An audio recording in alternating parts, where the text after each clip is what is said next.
was an outstanding gentleman. He's an inspiration. I would have to describe Bill as vibrant and loquacious. I can't. A war hero. Beautiful. Strong. Terrific and fabulous. Very loving. Flew through a tree with his P-38. What Bill is? Friends forever. My dad. I love life.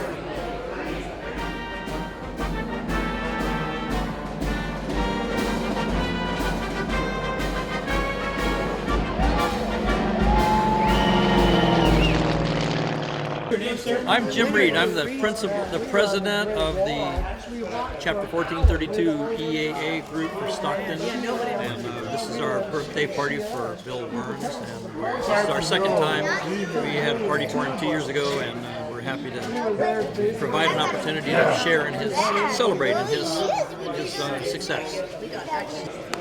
We'll just put this in here for the celebration. Yeah.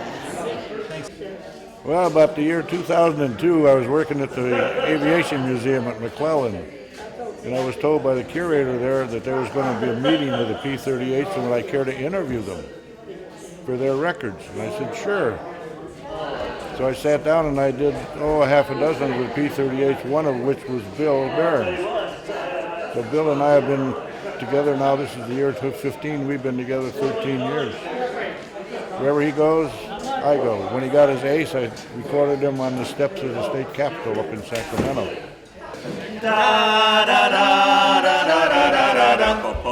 Happy birthday, a great big to-do. Let's celebrate, yeah, celebrate you. So make a wish on your special day. You're looking great, so great, come celebrate. Happy birthday from us to you. And many more from Fat City 4. So here's a wish in 1, 2, 3, 4-part harmony.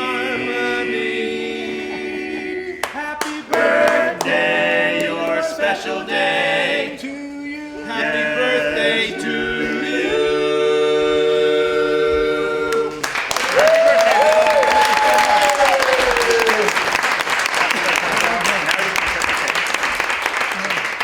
I can remember a lot of years where nobody knew, you know, if I was 10 or 15 or something like that. So that Behrns kid. This event would not be possible without contributions and donations from a lot of caring people. These people include donations from Mitch and Craig at the Plane Exchange and Mr. Norman Way. We have materials and logistical contributions as well. Many thanks to Tom Belisle for providing this great hangar and dangling memorabilia and working so hard to make sure that there was room for everybody in this place. It was his idea to have this party. Thanks to First Congregational Church and Pastor Jeff Hobson for loaning us most of the tables and chairs. Thanks to Dr. Jim Reed and his class from Stagg High School for their efforts in sorting and cleaning the hangar. Thanks to P-38 historian Cecil Kramer for his unending dedication to chronicling and preserving and displaying his archive of the P-38. Most of all, thanks to Bill Behrns for giving us a great excuse to come here today. At this time, ladies and gentlemen, I would like to introduce Congressman Jerry McNerney, our representative in Washington, D.C. for California's 9th Congressional District. Good morning, everyone. I want to say what a pleasure it's been for me to know Mr. Behrns, Bill Behrns, Captain Bill Behrns. A few years ago, his wife approached my office and said, well, you know, my husband's a humble man and he's got a couple of medals that he's missing, and could you help us? And well, you know, yeah, we could probably help you. And we found out that it was a Distinguished Flying Cross. Well, wow.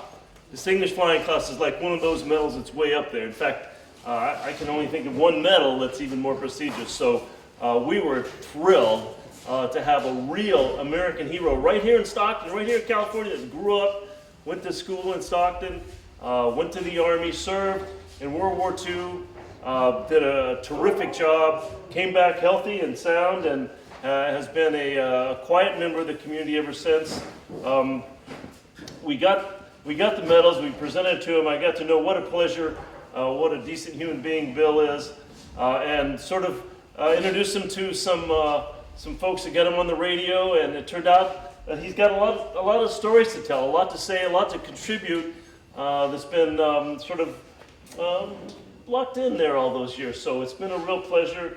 I just can't tell you what a warm and caring and accomplished human being Bill Behrns is. So it's a real pleasure to be here today to wish him a happy 95th birthday.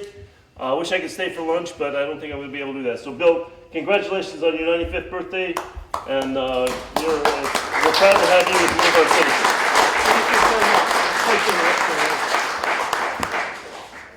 Thank you so much, Jerry. I really appreciate it. You know, Jerry called me, and I told him where I was. I'm sitting at my desk at home, and he said, well, I'm at my desk in D.C., and then he told me about what he just told you. And he said, I want to come and bring these medals to you, right to your home. So I said, that's fine. So we set an appointment and the right date and everything, and right on the minute, there he was. We had the police chief and fire chief and everybody else out there.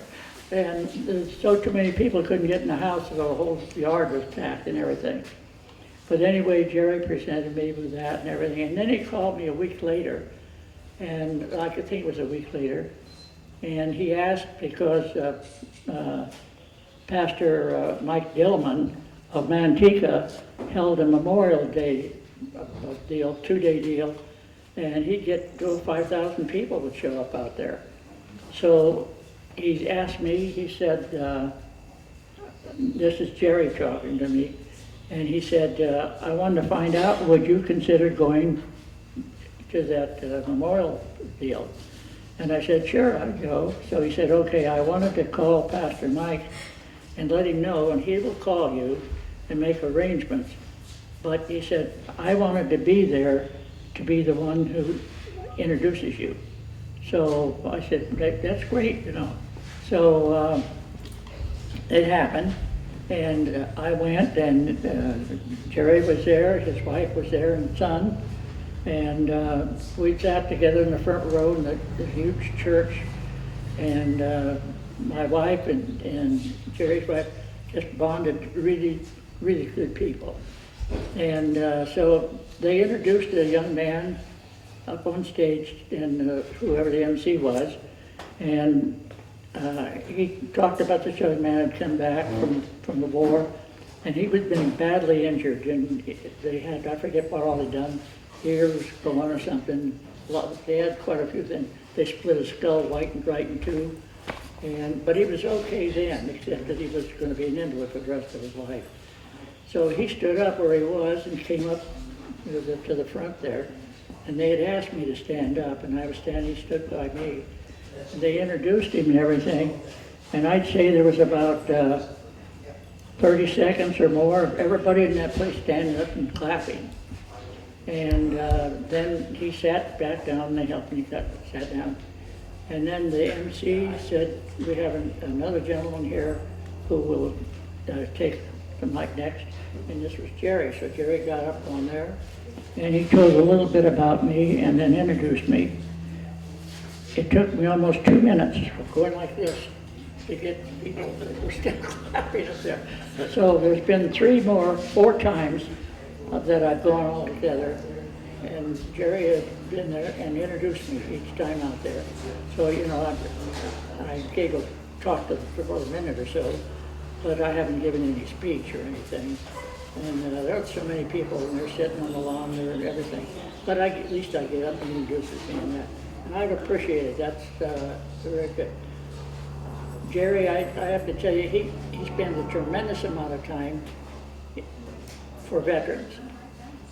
And of course that is Pastor Mike's ambitions also, because he was in Vietnam 2 or 3 times, and he was out bringing bodies out and badly injured people out and everything.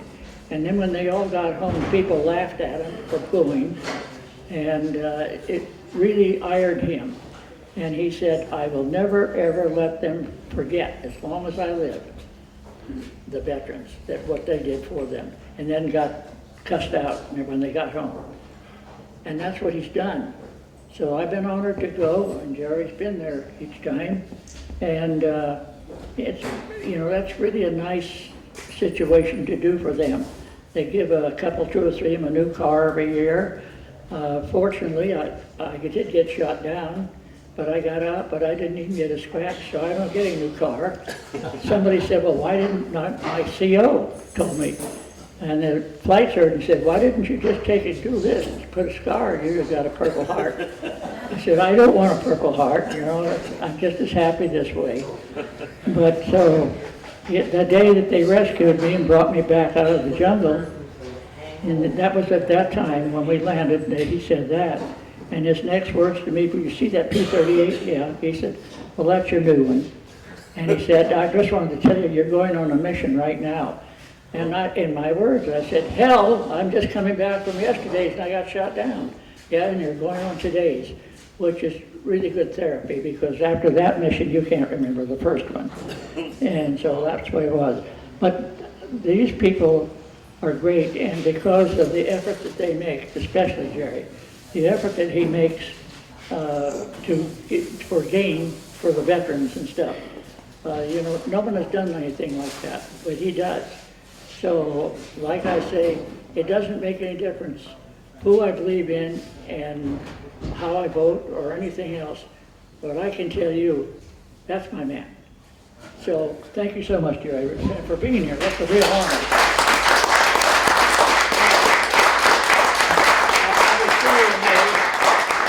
This is not only a special occasion for Bill, but also for a lot of us. We're having a party in a very unique hangar. Hangar K8 was owned by Herb E. Ross, who lived in French Camp, the same town as Bill Behrns, and at the same time as Bill Behrns. Herb Ross, like Bill, was a P-38 ace during World War II. What are the odds that 2 young men from a small town like French Camp would become air aces, and air aces using the same type of aircraft? The odds are mind-boggling. We have a couple photos of Colonel Ross here in the hangar. The first one shows him next to the P-38 where he earned his Flying Ace commendation. And the other shows him with one of the Pitt Special aerobatic biplanes that he built in this very hangar. He first started building them in his garage, but he learned early on that once built, it was difficult to take off from the street in front of his house. Herb built at least 12 variations of airplanes during his lifetime. So it is fitting that we're in a place to host another great P-38 ace, Captain Bill Behrns. And now, want to introduce somebody from one of the pilot's wives here. Her name is Mrs. Rohr, and she's a school teacher. She'd like to come up and read a few letters from her class to Bill. Thank you. Thank you.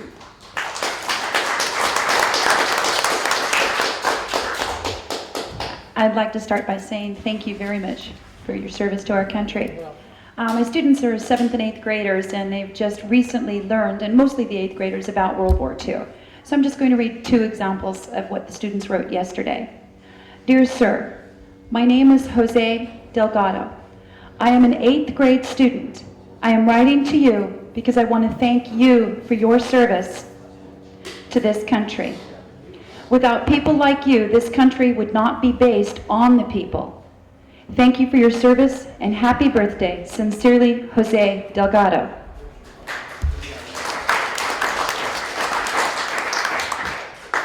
And the next example. Dear Sir, my name is Jenny Sakakura. I am an 8th grade student at Glenwood School. I heard about you when my teacher told the class that you were a World War II veteran. That is amazing. We have just finished reading The Diary of Anne Frank, and Mrs. Rohr has taught us a lot about it. We are so lucky to have had you fight for us and for our country. Thank you again, and happy birthday. Thank you. Thank you, Mrs. Rohr. Thank you so much. Ladies and gentlemen, I wanted to give you, point out a few things. A lot of this work was done by the local chapter of the EAA, which is the Experimental Aircraft Association, and it's named after Colonel Herb Ross. The gentleman right there, Jim, raise your hand. Jim, yeah, two Jims. You know, hey, they both follow instructions quite well.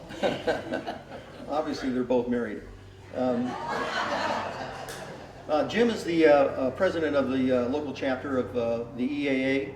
He has a table out there and out there at the bifold doors with some flyers for the Young Eagles program, where we give rides to children, as well as some flyers for the newsletter.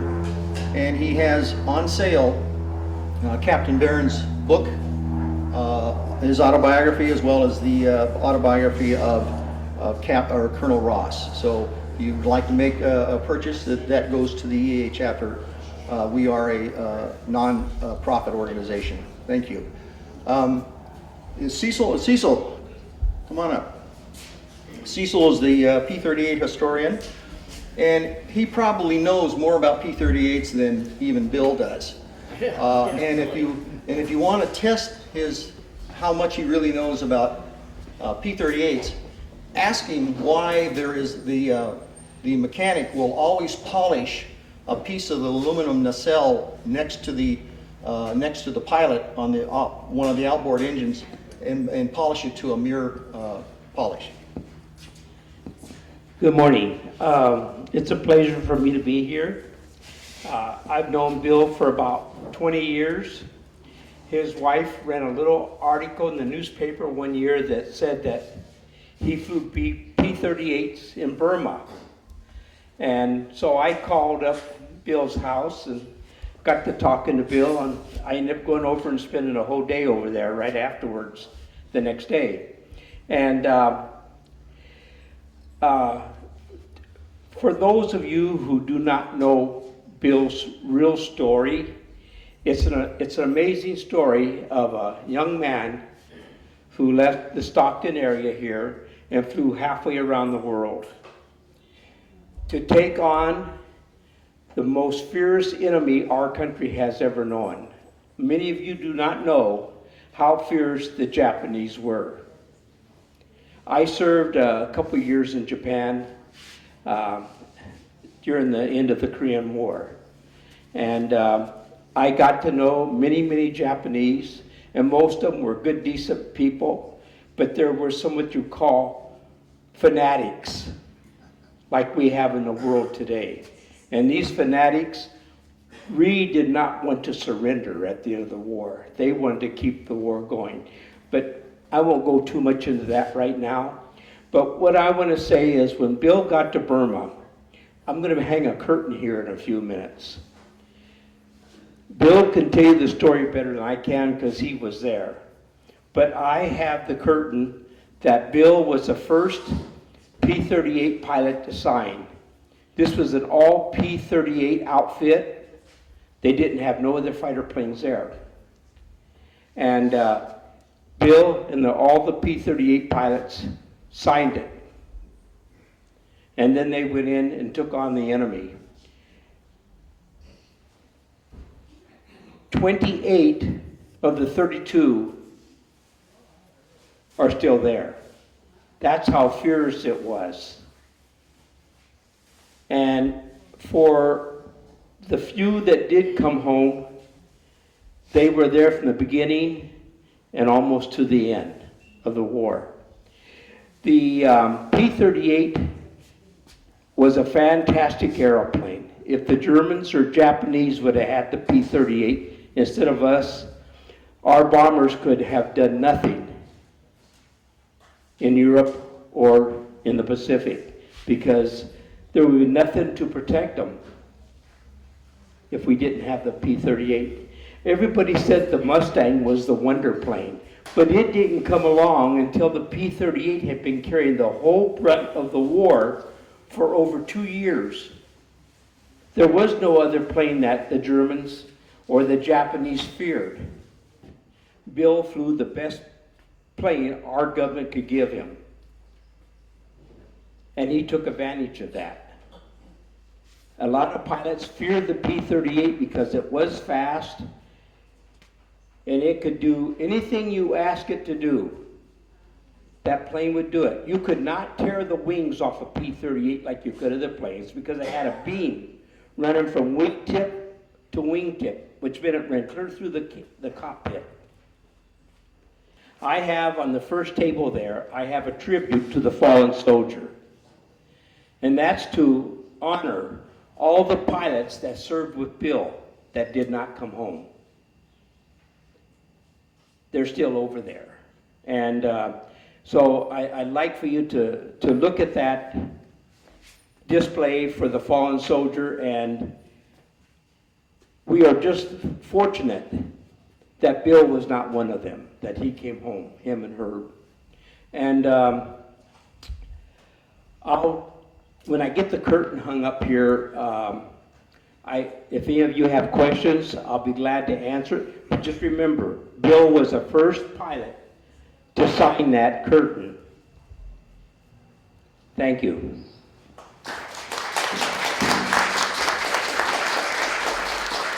Gracious gentlemen,